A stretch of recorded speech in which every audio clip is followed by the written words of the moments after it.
Et j'envoie, en arrivant à Lyon, ce texte à Lucie et Étienne, et on se fait une réunion le lendemain pour débriefer un peu de tout ça. Et ça ne va pas. En fait, ils me disent ok, ouais, il y a du volume et il y a des choses, mais je sais pas, on a l'impression que c'est pas proche de toi, on a l'impression que t'as écrit pour écrire. Et moi, c'est un peu la douche froide à ce moment-là. Je me dis merde, je pensais avoir réussi un truc, tu vois. Et dans ces 8 pages de texte, il y a 3 lignes qui parlent du passage à l'âge adulte et de la difficulté d'avoir 20 ans. Mais ces 3 lignes, au milieu d'un océan de tout un tas de trucs, de ma vie, voilà.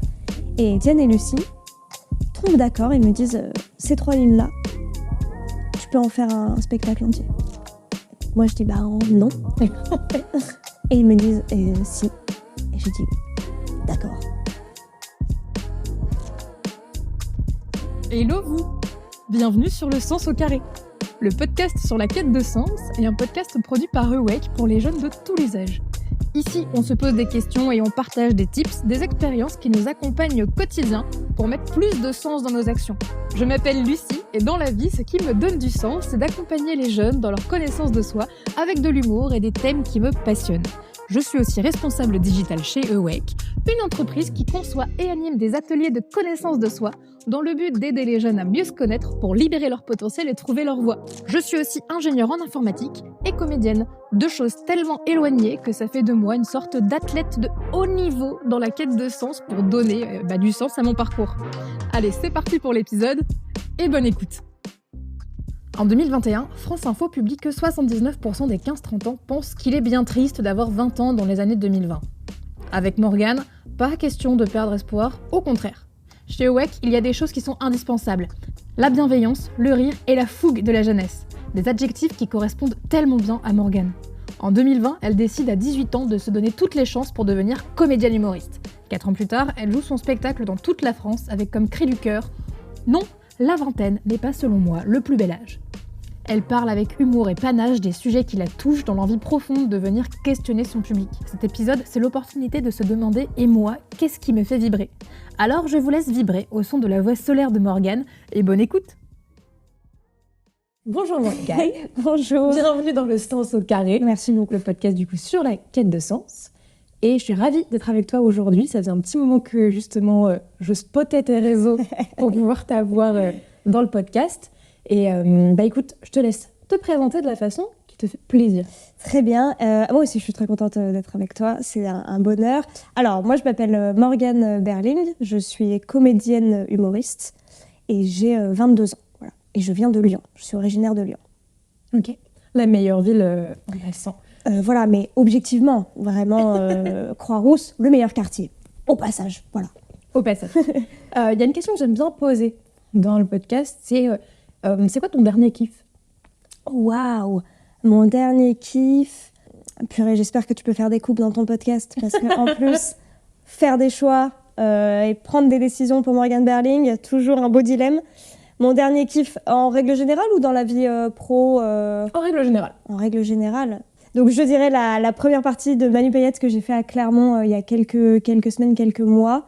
On a eu l'opportunité de partir avec lui pendant 48 heures. Il faisait 2 dates à Vichy et à Clermont, ça se suivait. Et j'ai ouvert les 2 spectacles. Et la première partie était super. Et on a beaucoup discuté avec Manu après, à l'issue de la soirée de son spectacle. Et je sais pas pourquoi ou comment, mais le deuxième soir, je suis arrivée avec une énergie complètement différente.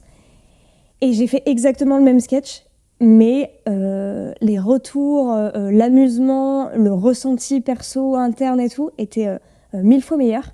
Et ça s'est ressenti parce que derrière, on a rediscuté avec Manu et il m'a dit « Waouh, mais c'était trop dingue, qu'est-ce qui s'est passé entre hier et aujourd'hui ?» Et c'est toujours hyper impressionnant de pouvoir jouer dans des salles aussi grandes avec autant de gens. Tu vois, on parle d'endroits entre 1500 et 2000 personnes devant toi, donc c'est hyper gratifiant et ça te porte vraiment. Donc c'était une opportunité hyper chouette. Et puis la rencontre avec Manu a été aussi hyper enrichissante, hyper bienveillante. Et du coup, voilà, il y a eu plein d'autres kiffs. Mais là, comme ça, sans trop réfléchir, je pense que je te dirais ça. Ah ouais, c'était dingo. C'était vraiment trop bien. Et tu saurais un peu, qu'est-ce que Manu, j'appelle Manu. Ouais, qu'est-ce que Manu Manu t'a dit qui a pu te faire changer? Il est hyper à l'écoute et il est hyper bienveillant et tout doux dans ses retours de jeu. Et je pense qu'il m'a donné des tips et des conseils plutôt simples, en fait, entre guillemets, mais qui m'ont porté, tu vois, des trucs de...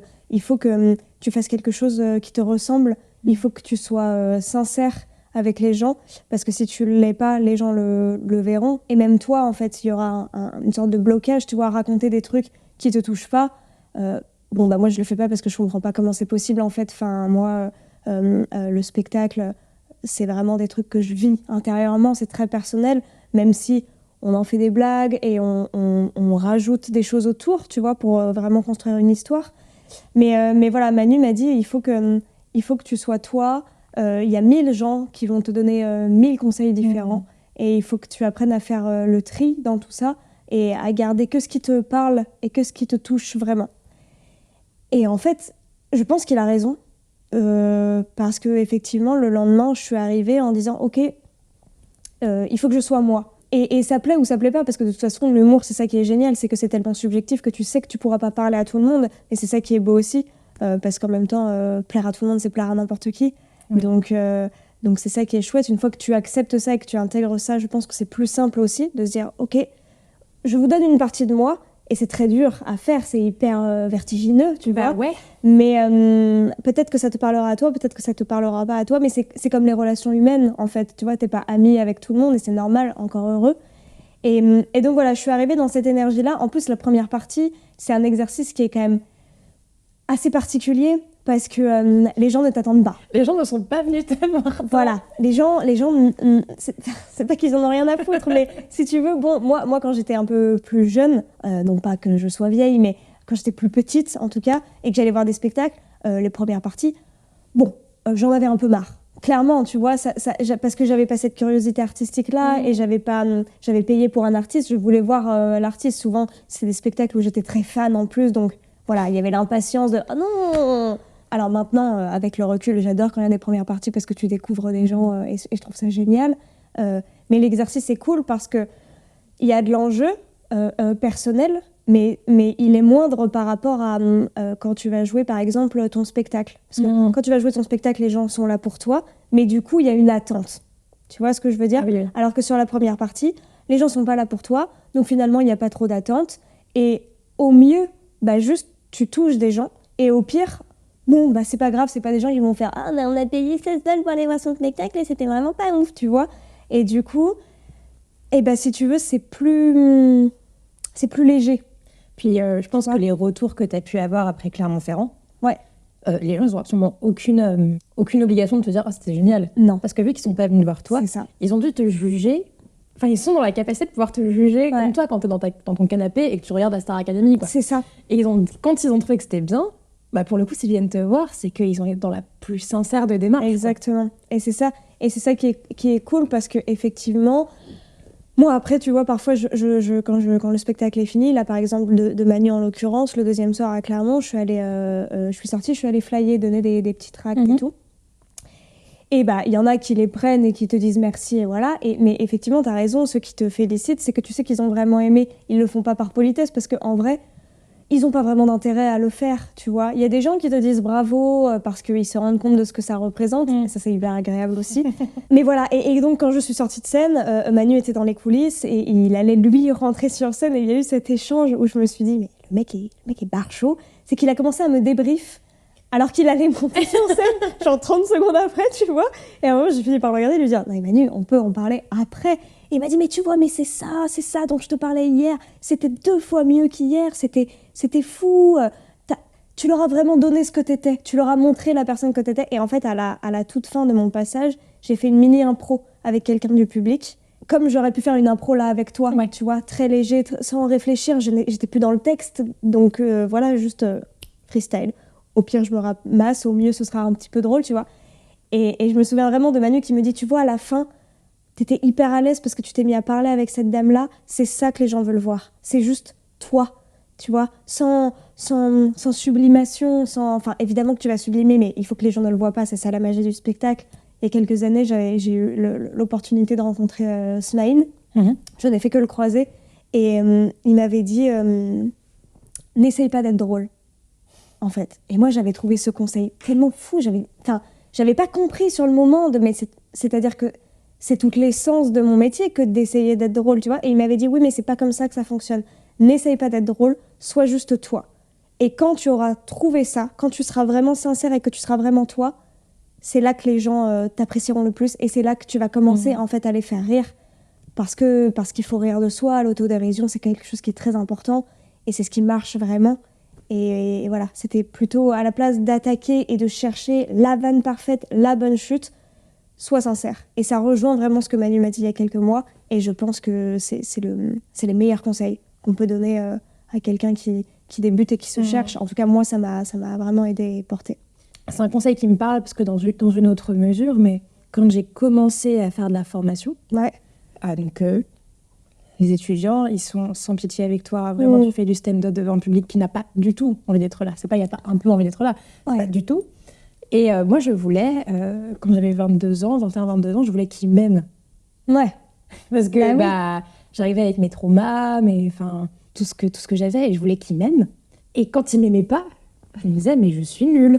Vraiment, je suis pas à la hauteur. Et donc, si on avait un qui commençait un peu à parler, même s'il défonçait mon cours, j'avais envie qu'il m'aime. Du coup, je faisais des blagues avec cette personne, mais au détriment des autres. Ouais. Et puis, avec les années, l'expérience, je me suis dit, en fait, tu t'en fous. En fait, ils vont juste pas aimer Lucie, leur prof. Mais au pire, tu t'en fous. Et puis, et j'ai commencé à simplement faire les choses qui me faisaient rire, moi. Et ça a tout changé. Ouais. Et je prends énormément de joie quand je suis en classe avec eux, parce que j'ai décidé de prendre de la joie. Et quand je commence à sentir que, je me dis, ils vont pas m'aimer, ça va être horrible. Ok, qu'est-ce qui te ferait rire là maintenant ? Qu'est-ce qui te ferait envie ?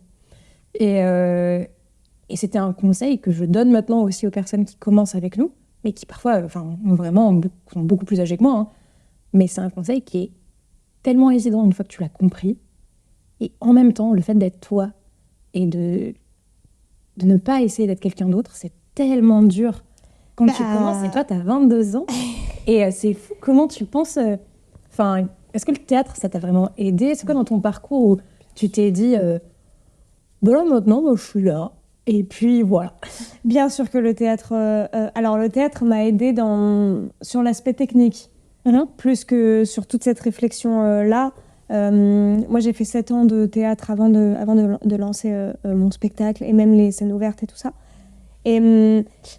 Ça m'a aidée parce que j'ai beaucoup travaillé la diction, la respiration, l'ancrage sur scène, tu vois, toutes ces bases-là, en fait. Et moi, je pense que le théâtre, c'est la base de la scène, en fait. Après, t'as de la danse, t'as de la musique, t'as du cirque, t'as énormément de choses. Tu vois, la représentation, en fait. Voilà, mais je pense que... ce qu'on apprend sur les premières années de théâtre, en fait, ça va te servir. Et moi, en plus, dans ce que je propose, il y a un aspect aussi un petit peu théâtral. Donc, ça se ressent. Effectivement, tu vois, je fais des personnages et tout. Après, ce truc-là d'accepter d'être soi-même, ça prend du temps. Parce que ça fait très, très peur. Avant d'arriver au spectacle que j'ai actuellement, en termes de volume, on a dû en écrire... 2 ou 3. C'était pas le bon axe, c'était pas les bonnes choses à défendre, c'était de la recherche en fait de ce que je voulais vraiment raconter, de ce qui me parlait, de ce qui me touchait. J'aime bien cette anecdote sur le spectacle parce qu'en fait elle est vraiment représentative de ce qu'on est en train de se dire, c'est que je suis partie en Bretagne, j'ai beaucoup écrit à Lyon et j'arrivais pas, ça ne fonctionnait pas et moins t'arrives à faire quelque chose, plus tu mets de l'enjeu, plus tu mets de la pression, moins t'y arrives. Ouais. Tu vois, c'est le cercle vicieux en fait où tu t'en sors jamais. Tu dis des trucs sympas en plus à ce moment-là. Tu dis que t'es génial, que... Non, pas du tout. C'est vraiment un bonheur. Mais c'est horrible parce que oui, en fait, tu sais que t'as envie de faire ça, mais comme ça fonctionne pas, bien sûr que moi j'ai eu ce truc de... Mais en fait, peut-être que c'est pas ça. Ouais. Peut-être qu'il faut que j'arrête, peut-être que je m'essouffle toute seule en fait. Et en même temps, la partie interne de moi, l'enfant, en fait, mon enfant un peu intérieur qui rêve de ça depuis toujours, c'est comme s'il était, tu sais... À mes genoux et qui tirait un peu ma chemise et qui disait non, mais non, tu m'as tu sais, un peu tu m'as promis qu'on y arriverait et tu m'as juré qu'on essaierait et tu m'as pas juré qu'à moi, tu l'as juré à tes amis, tu l'as juré à tes parents, t'as promis à tout le monde pas que t'allais y arriver, pas forcément, parce que c'est souvent indépendant de soi, mais t'as promis qu'au moins t'essaierais de le faire. Et si t'abandonnes alors que t'as même pas encore fait ta première scène, fait ta première représentation, bah pour moi c'est un échec. Et du coup, se décevoir soi-même, quel enfer. Donc, je me suis dit, ok, effectivement, il faut pas qu'on lâche, je vais y arriver. J'ai juste pas trouvé le bon truc, mais ça va fonctionner. Et souvent, quand je suis bloquée un peu comme ça, j'ai de la famille en Bretagne. C'est un endroit qui me ressource énormément, qui me fait beaucoup, beaucoup de bien. Dès que je commence à être un petit peu bancale à Lyon, je pars là-bas. Je vais voir la mer, je vais voir un peu de nature. Et ça me fait du bien. Et donc, je suis partie. Et je me suis dit, je vais écrire là-bas. Ce sera différent. Je suis arrivée là-bas. Premier jour, page blanche. Deuxième jour, page blanche. Et j'ai fini par me dire, qu'est-ce qui se passe en fait? Donc, j'ai fermé mon ordinateur. J'ai tout lâché. Et j'ai profité. Avec ma famille. En sachant pertinemment que j'avais dit... Parce que moi, je travaille avec Étienne Gachet, qui s'occupe de la coécriture. On bosse ensemble dessus. Et il y a Lucie Cotard qui fait la mise en scène. Et donc, je leur ai dit tous les deux, je pars en Bretagne, je reviens avec des choses. Donc, en fait, il fallait que je revienne avec du texte. J'avais quand même ce truc-là, tu vois. Je lâche mon ordi, je profite avec ma famille, tranquillou. Et le jour de mon départ, ma marraine, parce que je suis allée voir ma marraine doit me déposer à la gare. Et j'ai 6 heures d'attente avant mon train. Je me suis posée dans un PMU pas très loin. Mais je pense que c'est dans ce genre de moment où t'as les idées les plus folles qui viennent. En fait, t'as pas le choix, t'es juste là, t'attends. Ah ben c'est ça, t'as 6 heures d'attente, t'as Michel qui commande son 3e Ricard, il est 7h30 du matin. Moi je suis là, je vais juste vous prendre un allongé en fait, tu vois. Enfin, et je ressors mon ordi. Et là, j'écris. J'écris sans m'arrêter pendant, alors pas 6 heures parce que je fais quand même des petites pauses, mais j'écris. Et je rentre à Lyon avec quasiment 8 pages de texte. Et c'est trop fou. Et je me dis, ok, j'ai réussi. Je me retourne, je regarde mon enfant, je regarde, c'est bon, on va y arriver. Tu vois. Et j'envoie, en arrivant à Lyon, ce texte à Lucie et Étienne. Et on se fait une réunion le lendemain pour débriefer un peu de tout ça. Et ça ne va pas. En fait, ils me disent, ok, ouais, il y a du volume et il y a des choses, mais je sais pas, on a l'impression que c'est pas proche de toi, on a l'impression que t'as écrit pour écrire. Et moi, c'est un peu la douche froide à ce moment-là. Je me dis, merde, je pensais avoir réussi un truc, tu vois. En plus, t'avais un peu la baisse de la créativité qui était arrivée sur toi à ce moment-là, quoi. Et en même temps, je travaille avec ces personnes-là pour leur honnêteté, tu vois. Et bien sûr qu'ils vont pas m'envoyer dans le mur. Je veux dire, Étienne, il va pas défendre quelque chose en coécriture si ça ne lui parle pas. Lucie ne va pas mettre quelque chose en scène, en fait, parce que c'est moi sur scène, mais c'est aussi leur nom dans tout ça, tu vois ce que je veux dire. Donc, il y a une cohésion à trouver. Et dans ces 8 pages de texte, il y a 3 lignes qui parlent du passage à l'âge adulte et de la difficulté d'avoir 20 ans. Mais ces 3 lignes, au milieu d'un océan de tout un tas de trucs, de ma vie, voilà. Et Étienne et Lucie tombent d'accord et me disent ces 3 lignes-là, tu peux en faire un spectacle entier. Donc moi, je dis non. Et ils me disent si. Et j'ai dit d'accord. Mais je comprends pas trop pourquoi ils butent sur ça. Mais parce que c'est ça, Morgane, en fait, qui t'anime. C'est de ça dont tu as envie de parler. En fait, ils ont réussi à le voir avant moi parce qu'ils ont totalement raison à ce moment-là, mais moi, je comprends pas trop. Donc, on extrait ces 3 lignes-là et ils me disent, vas-y, parle-nous de ça. Pourquoi tu parles du passage à l'âge adulte? Pourquoi tu dis que c'est compliqué? Qu'est-ce qui te paraît dur dans la vingtaine?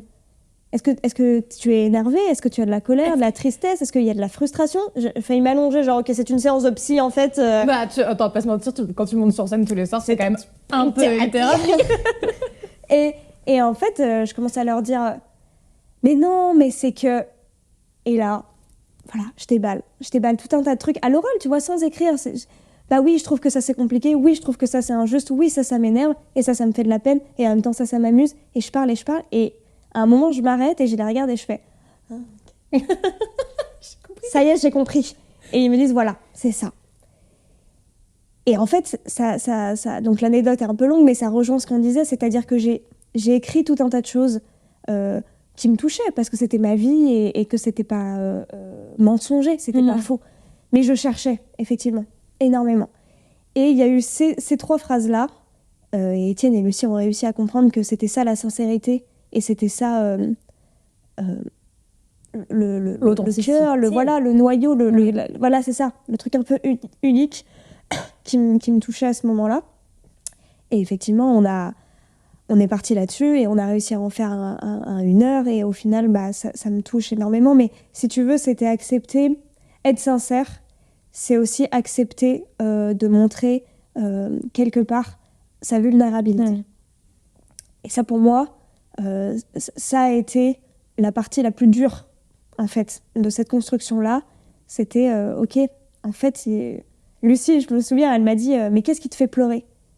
Moi, je pleure pas facilement. Donc, je lui ai dit « Bon, je sais pas trop. » Non, mais OK, si c'est pas physique, si c'est pas palpable, qu'est-ce qui te fait pleurer intérieurement? Qu'est-ce qui te serre tu vois? les tripes. Elle me dit « Tu ressens forcément des choses. On n'est pas dans le monde des bisounours. Tu vois, il y a des choses à en dire de cette planète, de ce monde, de tout ce qui va pas trop. Et oui, il y a tellement de choses à dire. Mais voilà, elle m'a dit « Qu'est-ce qui te fait pleurer? Qu'est-ce qui te touche vraiment ?»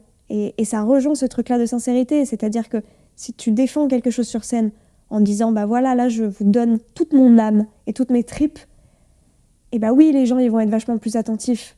Et oui, moi, tu vois, les parties de spectacle que je préfère, c'est quand l'artiste en face de moi, il se plante dans son texte, quand il fait une interaction, quand il est lui, mais le plus près possible de lui, quand je me dis « Ah oui, c'est un humain, effectivement. » Genre oui, il connaît son texte et c'est trop bien, mais c'est quand même quelqu'un qui a des failles, qui est vulnérable, qui est sur scène, qui fait un truc de fou. Et en fait, je me suis dit, si moi, c'est ça qui me touche le plus, ça peut être réciproque. Tu vois ce que je veux dire? Et oui, si je suis vraiment moi, ça touchera les gens. En tout cas, ça touchera les gens qui se sentent concernés par ce que je raconte. Voilà. Je pense que c'est pour ça que le documentaire sur Orelsan, il a aussi bien fonctionné. Donc, bien sûr. Pour ceux qui nous écoutent, Orelsan a sorti un documentaire que je vous conseille particulièrement, fait avec son frère, qui s'appelle « Ne montre jamais ça à personne ».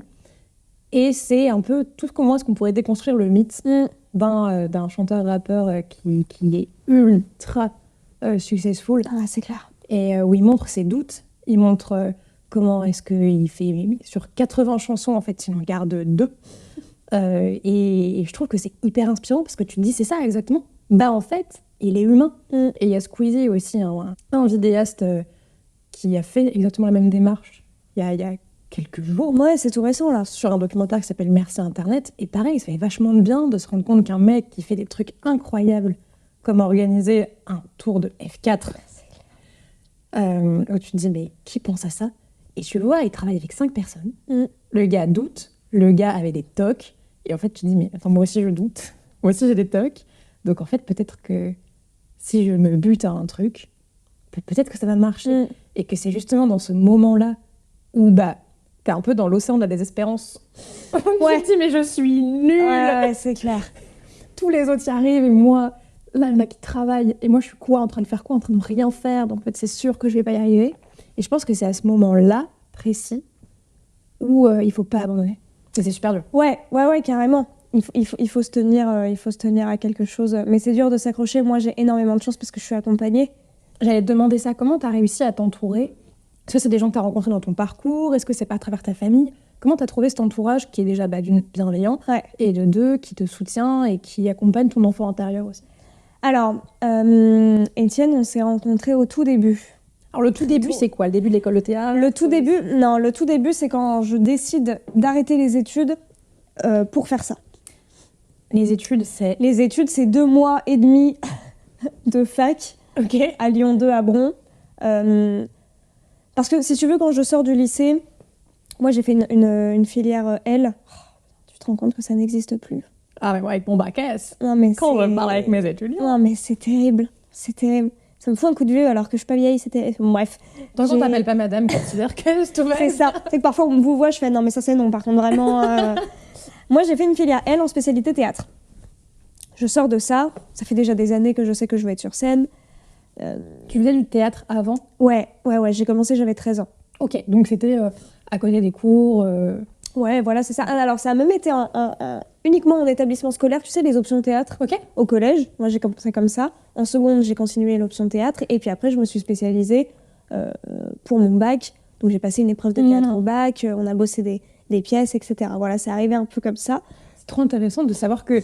Enfin, moi, je trouve ça hyper rassurant de me dire que tu peux trouver un truc qui te passionne à travers les options que tu as au collège et au lycée, et non pas parce que t'as fait depuis toujours des cours au conservatoire, depuis que tu as 7 ans. Ouais, c'est sûr. Donc ça, franchement, c'est vraiment cool. Enfin, ok. Moi, c'est mes parents qui m'ont envoyé, mes parents et ma famille qui m'ont un peu envoyé dans le théâtre. J'ai fait de la danse avant, j'ai fait de la guitare. J'aimais bien tout ce qui était un peu artistique, en fait.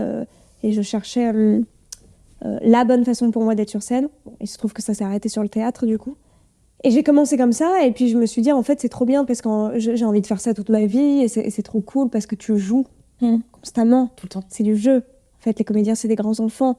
Je t'ai dit ça avec un ton de comédienne de 55 ans, tu sais, qui pourrait avoir une vogue à la main. En fait, les comédiens, ce sont des grands enfants. Ce sont des grands enfants. Tellement bien fait. Fanny Ardant. Fanny Ardant, t'as mis. Vraiment. Et puis, donc je me spécialise après au lycée, et puis je sors du lycée en me disant, voilà, j'ai envie d'être comédienne, mais je sais pas trop comment prendre ce truc-là. Et puis surtout, j'ai pas vraiment envie d'être dans le théâtre. J'aimerais bien être un peu dans l'humour. J'aimerais bien être humoriste. Voilà, c'est le mot que je pose à ce moment-là. Tu n'as pas voulu te mettre dans une case? Pas du tout. Alors, en fait, au début, je disais, ouais, je vais être comédienne, je vais être dans le théâtre. Et puis finalement, non, je veux faire des blagues, je veux être humoriste. Et puis maintenant, aujourd'hui, je dis que je suis comédienne humoriste. Voilà, j'ai réuni les deux. Pourquoi faire un choix quand je peux être ce que je veux? Est-ce que c'est pas finalement la définition de la génération Z qui est vouée à faire 20 000 trucs dans sa vie, certainement. Donc, donc je pars là-dedans. Et puis, on sort du bac que j'ai eu avec une belle mention rattrapage. Merci. Mais je l'ai eu. Ouais, c'est cool. Et puis je vais à la fac parce que je sais pas trop quoi faire, parce que je vais pas tout arrêter comme ça, parce qu'il faut rassurer mes parents aussi. En fait, malgré tout, c'est très vertigineux, je sais pas où je vais. Donc même pour moi aussi, pour me donner un cadre, je m'inscris à la fac en anthropologie, communication, donc rien à voir. Tu vois, j'aurais pu aller en art du spectacle comme tous mes petits copains de L, mais non, je ne sais pas pourquoi. Je fais 2 mois et demi de cours. Je fais 2 mois et demi de cafétéria. Plutôt que de cours, je suis pas beaucoup en cours. Je suis dans mes TD. Je pense que c'est plus facile de faire un truc inconsciemment où tu sais que tu pourras lâcher que de partir dans un truc qui, en vrai, pourrait t'intéresser. Ouais, peut-être que j'ai mis moins d'enjeux. Peut-être que ça m'a mis moins de pression de me dire je vais dans un truc qui n'a rien à voir, effectivement, plutôt que d'être en art du spectacle et d'arrêter un truc qui se rapprocherait potentiellement de ce que je pourrais faire. Je pense que tu as raison. Mais je pense que c'était hyper inconscient. Mais c'est hyper inconscient. Tu vois, je l'ai pas du tout capté. Et au bout de 2 mois et demi, en fait, je me rends compte que c'est une perte de temps pour moi. Ouais. Vraiment, c'est n'importe quoi. Je veux dire, il faut que j'arrête, en fait. C'est ridicule. J'ai à peine 18 ans. Putain, j'ai toute la vie devant moi. Pourquoi je suis là? Et donc, je réfléchis un peu, beaucoup. Et puis, je finis par dire à mes parents, je vais arrêter. Je vais prendre un an. Je vais essayer d'écrire. Et si ça ne marche pas, je retournerai à la fac. C'est une promesse, c'est un test, mais il faut que je prenne un an parce que là, ça me rend malheureuse, en fait. C'était vraiment ça. C'était la perte de temps et le non-épanouissement qui, moi, me terrifie. C'est ce qui me fait le plus flipper, de ne pas être épanouie. Bah, j'allais te dire, t'as eu un cheminement qui a été hyper rapide parce que je connais des personnes qui ont mis des années pour se dire « je suis pas heureux, donc je change ». Toi, au bout de 2 mois de cafétéria, au bout de 2 mois dans une filière qui t'intéressait pas, ouais. Tout de suite, t'as vu les drapeaux rouges, en fait, et tu t'es dit, en fait, non, c'est pas possible. Bah, c'est ça, parce qu'en fait, si tu veux, je me suis dit, je veux pas avoir des regrets à 45 ans. Tu vois, enfin... Et c'est fou de penser comme ça quand on a 18, parce qu'à 18 ans, avoir 45 ans, t'as l'impression que c'est dans un siècle et demi, tu vois, ça te paraît tellement loin. 45 ans, c'est presque mes parents, enfin, je veux dire, c'est loin. Et en même temps, moi, ça me terrorisait de me dire, je veux pas faire un bilan de ma vie dans 25 ans et me dire, j'aurais dû essayer. Je vais pas faire une seconde de ma vie de quelque chose que j'ai pas envie de faire. Ouais, tu vois, c'est très bateau de dire on n'a qu'une vie. Et en même temps, c'est très vrai. C'est surtout vrai, tu vois. Enfin, pour nos amis qui pensent à la réincarnation, non, mais... C'est vrai. Mais en tout cas, là, la vie dans laquelle je suis maintenant, toi, oui. Elle est... Bon. Et donc, moi, j'ai très peur de passer à côté de trucs à ce moment-là. Et je pense que mes parents le ressentent. Et mes parents sont géniaux pour ça, parce que très à l'écoute et très partisans, effectivement, il faut essayer. Par contre, si t'essayes pour de vrai. Tu vois ce que je veux dire? Je pense que ça t'a donné un conseil qui est hyper important. Et ça, c'est un truc que je dis tout le temps à mes étudiants et qu'on répète dans nos ateliers, c'est t'essayes, mais essaye pour de vrai. Ouais. Si tu veux prendre la parole, si tu veux même parler pendant mon cours, mais parle pour de vrai.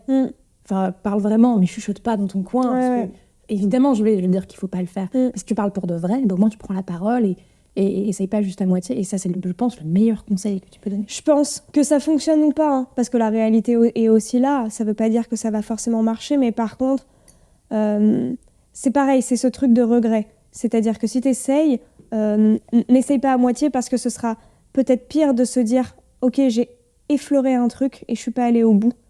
Pareil que « Ok, j'ai jamais essayé ». Mais je pense que c'est... Même si t'arrives pas à faire quelque chose, au moins, à la fin, tu te dis « J'ai donné le meilleur de moi-même, j'ai tout fait pour que ça fonctionne, ça n'a pas marché ». Et ça peut être très dur et très violent. Mais vis-à-vis de soi-même, ça c'est le rapport interne, c'est « Ok, je me serre la main à moi-même parce que j'ai essayé et ça n'a pas fonctionné, donc peut-être que c'est pas ça. Je vais trouver autre chose, tu vois, je vais creuser. » Mais ça t'aura permis d'aller ouvrir d'autres portes. Ouais. Et donc bon, et mes parents me disaient ok, vas-y. Moi, je leur dis, je vais pas rien faire. Donc, je commence à travailler en tant que caissière chez Picard. Et puis après, je fais un peu de catering aussi sur des concerts. Et donc, voilà, quand je te dis qu'Étienne arrive au tout début, Étienne arrive à ce moment-là dans ma vie parce qu'il faisait partie de mon cercle proche. Mais on se connaissait pas tellement tous les deux, juste de vue, tu vois, plus comme des connaissances, en fait, au début.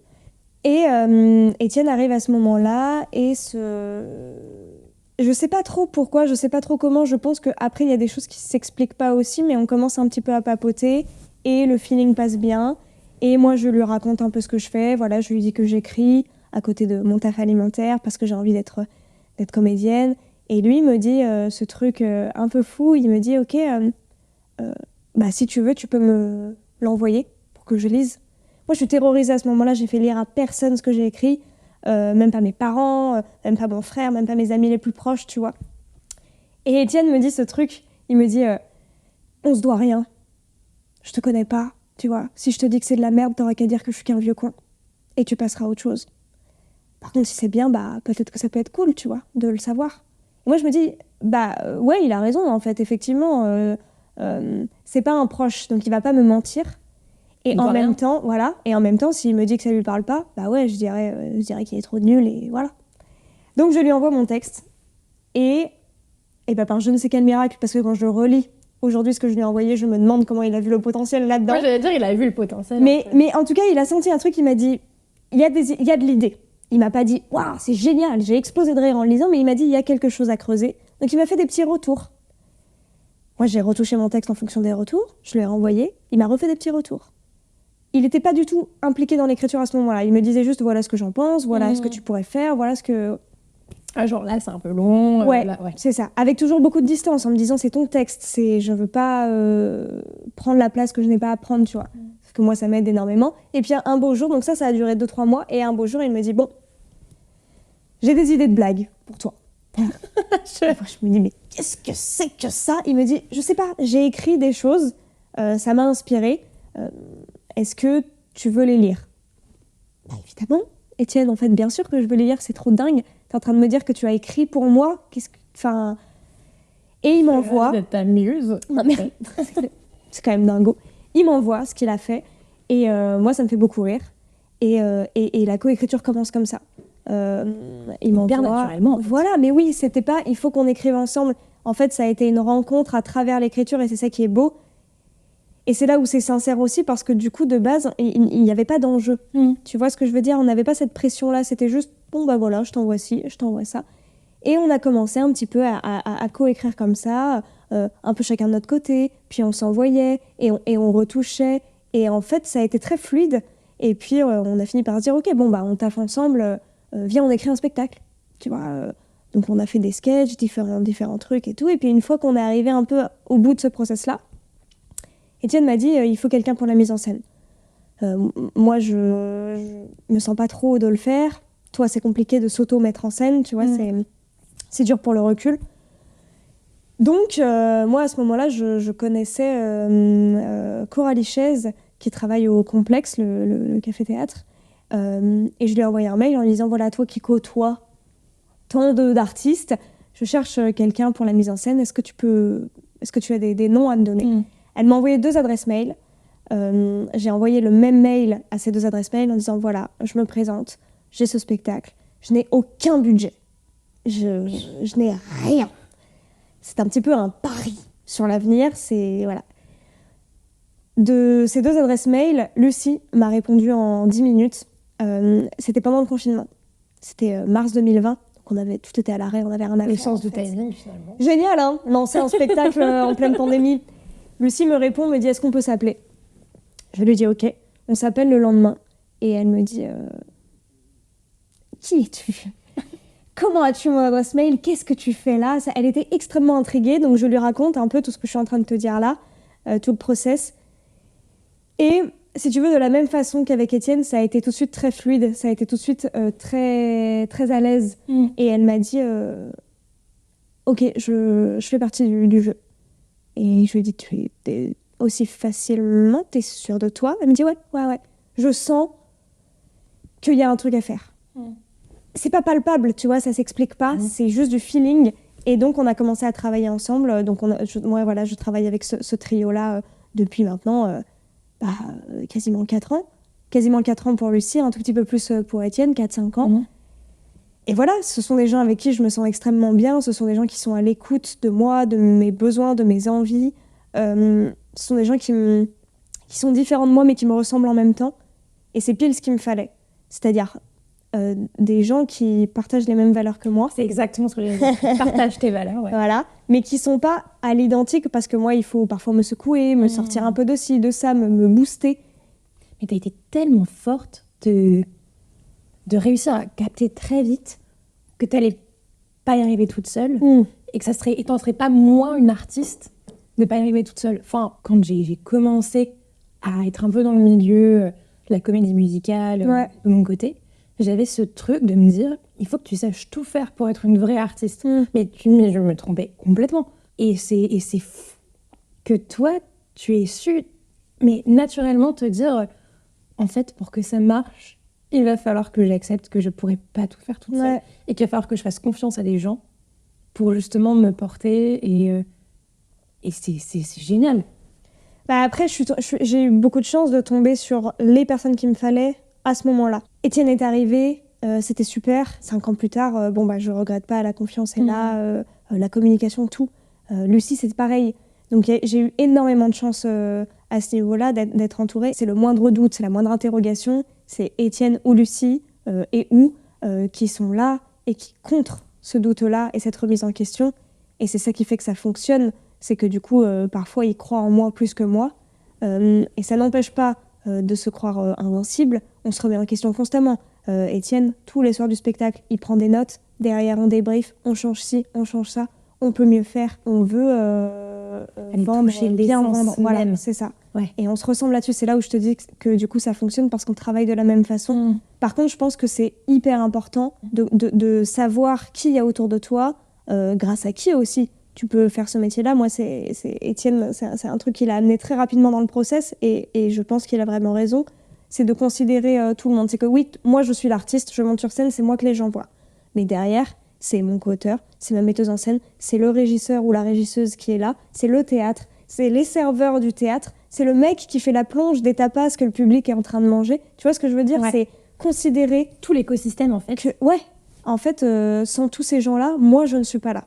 Vous me voyez moi, et je sais aussi parce que j'ai été en plonge de concert, j'ai été serveuse dans un café-théâtre, et même si j'ai pas touché à tous les corps de métier, pour moi c'est important, pour nous c'est important de considérer ça, et de dire bonjour à tout le monde, et de serrer la main de tout le monde, et d'être en capacité de remercier tout le monde, de savoir, de comprendre comment ça fonctionne. En fait, tu cultives une curiosité du milieu, et une vraie passion du milieu aussi artistique en général.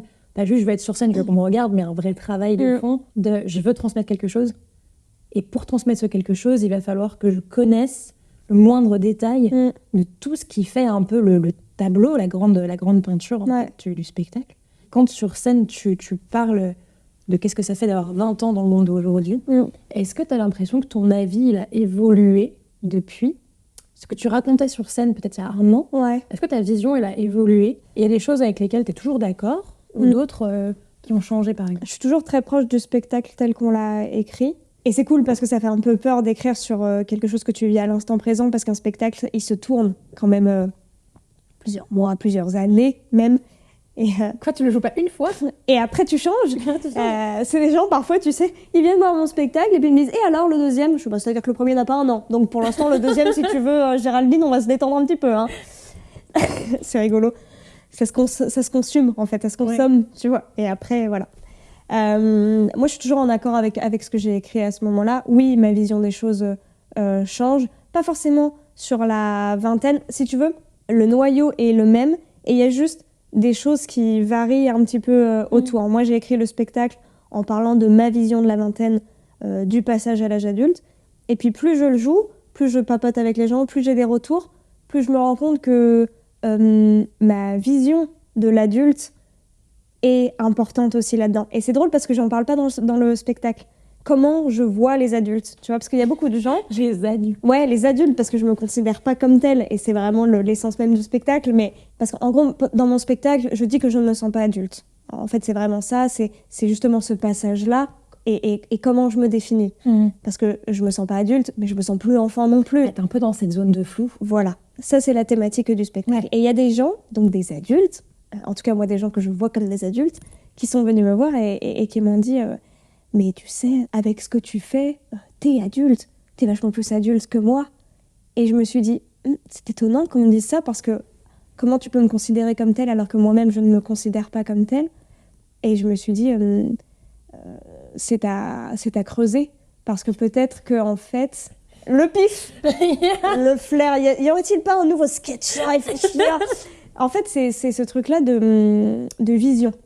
Tu vois, moi, il y a des gens que je considère comme des adultes alors qu'eux ne se considèrent pas comme des adultes. En fait, c'est la réciprocité de ce que cette dame m'a dit. Et je me suis dit, ah oui, mais bien sûr, il faut que je le prenne en compte parce que ça fonctionne dans les deux sens. Et peut-être que cette dame-là me sent adulte parce qu'on n'a pas la même façon de voir les choses. Ça, c'est trop intéressant. Là, on part finalement, mes études de la fac me servent parce que c'est presque de l'anthropologie. Tu vois? Attends, les comédiens, c'est pas les anthropologues. Oh, c'est clair. L'art, je sais pas si ça te fait pareil, mais j'ai un peu ce truc de dès que je pleure, de me dire qu'est-ce qui s'active chez moi pour pleurer. Et oui, bien sûr, qu'est-ce que ça va toucher? Et cette dame-là, par exemple, qu'est-ce que j'ai touché chez elle pour qu'elle me sente plus adulte qu'elle ne l'est elle-même? Tu vois ce que je veux dire? Alors qu'elle a peut-être 10 ans ou 15 ans de plus que moi. Je t'ai peut-être fait rire, je t'ai peut-être un petit peu émue, mais là, tu sors de mon spectacle avec une certaine réflexion. Et moi, c'est ce que je cherche dans ce truc-là, c'est ce qui m'intéresse le plus. Un truc qui m'a vachement touchée dans une vidéo que j'ai pu voir sur ton compte Instagram, qui était que tu avais encore envie de faire des bêtises, et en même temps, tu avais très envie de boire de la tisane. Ouais. Et c'est vrai que moi, je me suis vachement reconnue là-dedans, que quand tu es dans ce moment un peu entre les deux, où tu me dis, mais en fait, porter des chaussettes, c'est super important parce que avoir froid aux pieds, c'est nul. Et donc, j'ai toujours porté des sockets toute ma vie, parce que c'était moche, les chaussettes longues. Et là, aujourd'hui, je me suis trouvé une vraie passion pour les chaussettes hautes, parce que j'en ai marre d'avoir froid aux pieds. Et je me dis, mais est-ce que t'es pas un tournant de ta vie, Lucie, maintenant? Parce que c'est vrai que j'adore boire des tisanes. Ouais. Je bois quasiment plus d'alcool, parce que je ne tiens plus les lendemains. Et puis j'adore rentrer chez moi avec cette sensation que je vais faire un bon gros dodo. En même temps, il y a une partie de moi qui me dit, est-ce que t'es pas en train de devenir un peu boring? Et donc, je me dis, mais non, mais devenir adulte, c'est pas devenir boring. Enfin, je refuse cette idée. Ouais. Et il y a en même temps d'autres parties de moi qui a envie de jouer tout le temps. J'ai pas du tout envie que cette partie-là s'en aille un jour. Ouais. Pour devenir juste la partie tisane et soupe. Ouais, c'est clair. Mais pour moi, c'est pas incompatible, justement. C'est accepter qu'on peut être les deux. Après, voilà, je sais aussi que je tiens ce discours-là, j'ai 22 ans, c'est la naïveté, c'est peut-être un petit peu d'insouciance, c'est la fleur de l'âge, la jeunesse, enfin bon, bref, tout ce que tu veux, tout ce que les grandes personnes pourraient dire. Mais moi, je suis d'accord avec toi, j'ai pas envie de devenir cet adulte-là. Bah, en tout cas, cet adulte-là, quand je les vois, tu vois, tu peux les croiser dans les couloirs, dans la rue, dans le métro, j'ai pas l'impression qu'ils aient l'air très heureux. Et je pense que ça doit être un peu pareil pour tout le monde. Mon objectif, c'est quand même de vivre dans la joie. Je préfère être cette personne qui sourit et qui ne sourit plus qu'un enfant. En tout cas, dans le métro, les seules personnes qui me sourient sont les enfants. Hein. C'est clair. Donc, à la limite, je préfère ne jamais devenir cet adulte, là, avec un Z, comme les adultes. Comme les adultes. Et en même temps, c'est ce que je cultive tout le temps avec Awake. Enfin, dans les ateliers, quand je croise les étudiants, j'adore rire avec eux, j'adore leur fraîcheur. C'est vrai que je m'inspire d'eux, mais j'adore la joie qu'ils cultivent. Et même cette naïveté dont tu parles, moi, je trouve pas du tout qu'elle est problématique. Non, je pense pas. Après, c'est comme toujours, c'est un peu parfois se heurter justement au discours de ce que j'appelle les grandes personnes, de ce truc de oui, mais bon, là, tu as 20 ans, tu verras bien. Comme si c'était une fatalité de grandir, en fait. Comme si, à partir d'un certain âge, on s'était tous réunis dans une petite pièce pour se dire « Allez, maintenant, on est chiant, on est aigri, on est relou, et surtout, on va casser la joie de vivre chez les plus jeunes. » Tu vois, c'est un peu ce truc-là. C'est Laura Felpin qui a dit, sur France Inter, il me semble, il y a quelque temps, c'est dur pour ma génération de constamment entendre que c'était mieux avant. Je suis un peu d'accord avec ça. Oui, il y a peut-être des choses qui étaient mieux avant, mais il y a aussi des choses qui seront mieux après, tu vois. C'est Orelsan qui dit ça dans une chanson, je me demande si c'est pas Basique, qui dit toutes les générations disent que celle d'après fait n'importe quoi. Oui.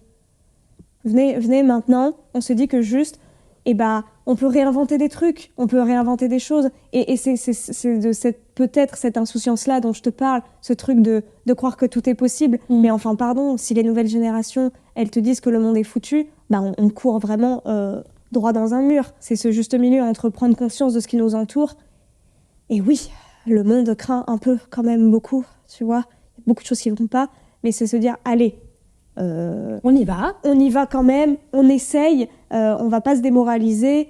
Tu vois, moi parfois je parle beaucoup avec mon frère qui est un peu plus jeune que moi, qui est pas plus jeune, ouais, il est pas encore majeur.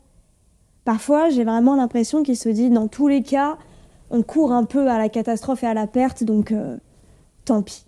Ça me rend un peu triste, tu vois, de le voir et de l'entendre tenir ce discours. Après il est pas non plus défaitiste, tu vois, mais c'est être réaliste, mais soyons pas trop pessimistes non plus, tu vois.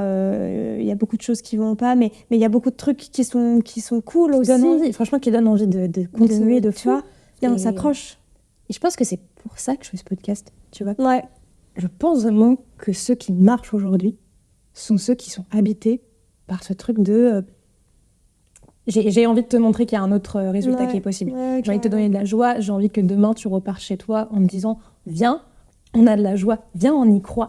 Et que peut-être je le voyais moins avant. Et j'ai envie que ce podcast, il fasse ressentir aux gens qui l'écoutent que la quête de sens, c'est pas juste « Viens, je prends un sarouel et puis on s'assoit et on réfléchit à nos valeurs. » C'est clair. C'est une partie de la quête de sens. Ouais. Et puis l'autre partie, elle est sur qu'est-ce qui nous donne envie.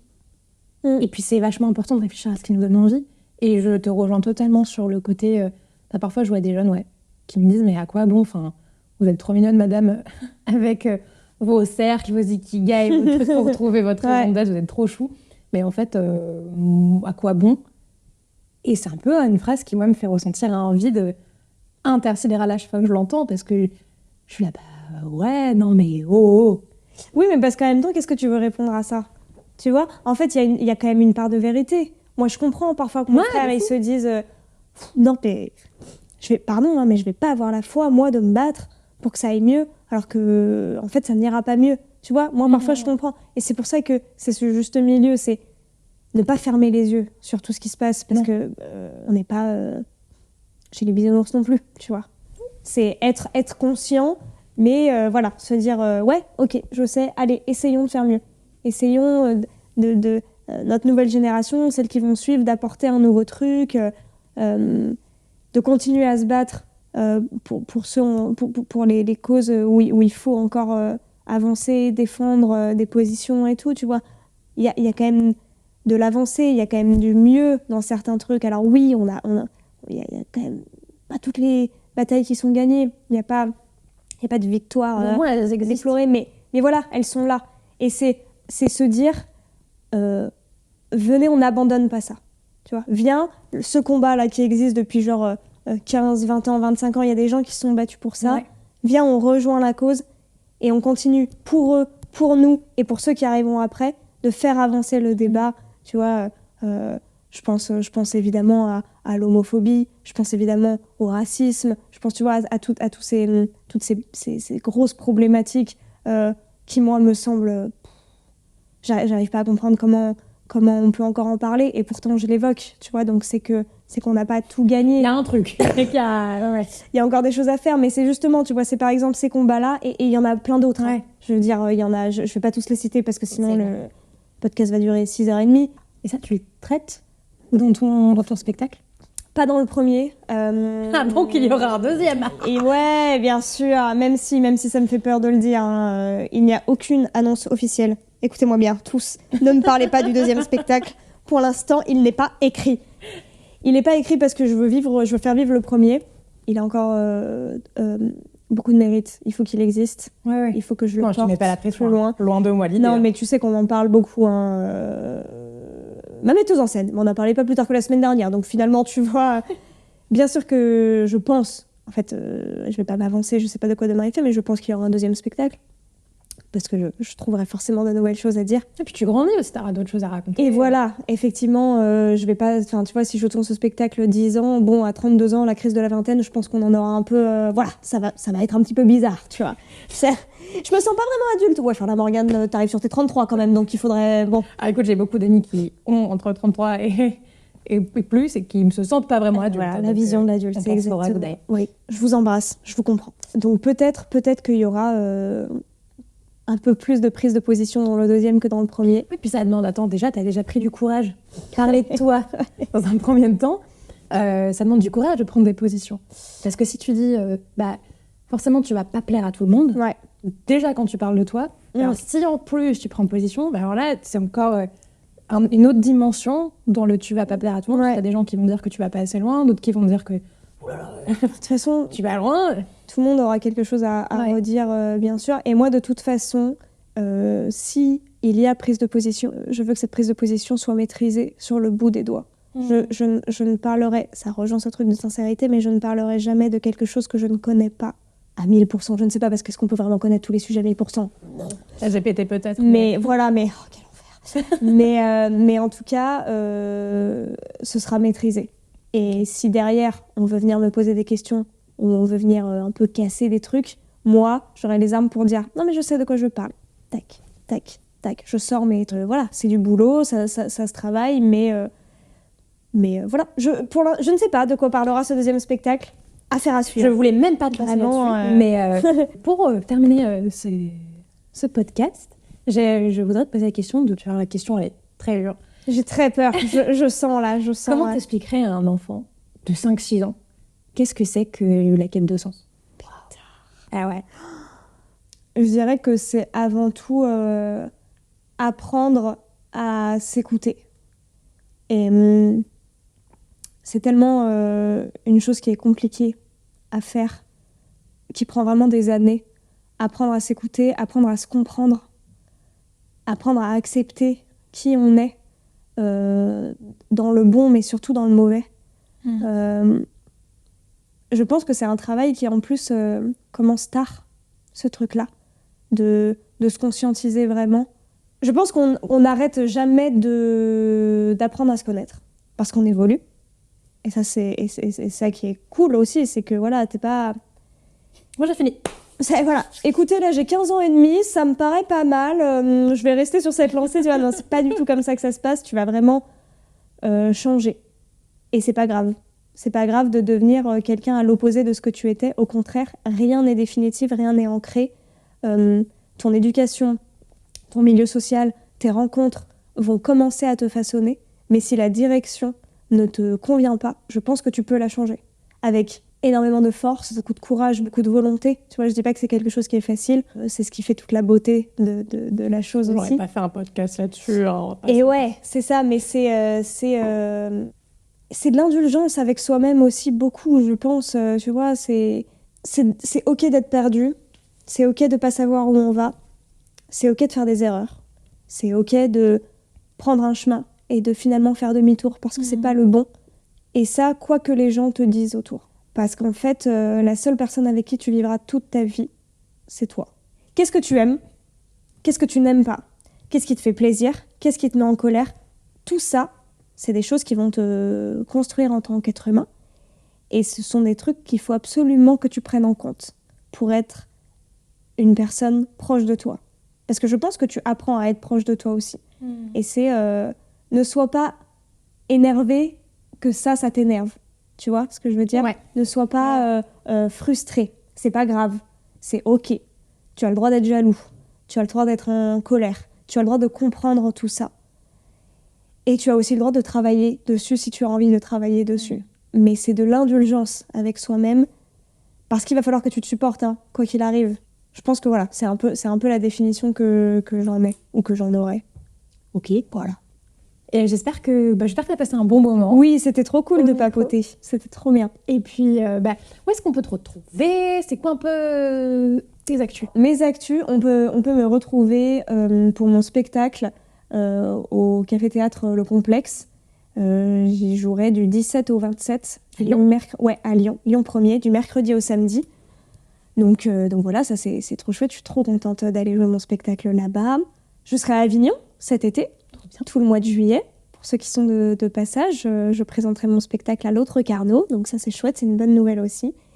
Et puis après sur les réseaux, sur Insta, sur Facebook, il y a mon site internet avec toutes mes dates, au nom de Morgane Berling, voilà, tout simple, où je partage des petites vidéos, mais aussi les actus. Le spectacle va un petit peu partir en tournée dans le sud. On est en train de préparer la saison prochaine aussi. Donc voilà, il y a des chouettes choses qui arrivent. J'ai trop hâte. N'hésitez vraiment pas à suivre Morgane sur Instagram, elle est vraiment drôle. Ces vidéos sont hilarantes, donc vraiment, j'ai adoré. Merci. J'adore. Donc merci beaucoup Morgane encore. Merci beaucoup, merci à toi. Et voilà, on arrive à la fin de l'épisode. Merci de votre écoute sur ce podcast. J'espère que vous l'avez apprécié. Si c'est le cas, n'hésitez pas de le partager autour de vous à des gens que ça pourrait intéresser, qui sont eux aussi dans de la quête de sens. Pour nous retrouver, c'est très simple. Vous pouvez nous suivre sur Instagram, sur LinkedIn, aussi voir nos actualités, nos infos sur nos modules et sur qui on est sur www.ewec.org. N'hésitez pas à mettre une bonne note à ce podcast et potentiellement en commentaire nous dire quel sujet vous aimeriez voir dans un prochain podcast. À très vite dans le sens au carré.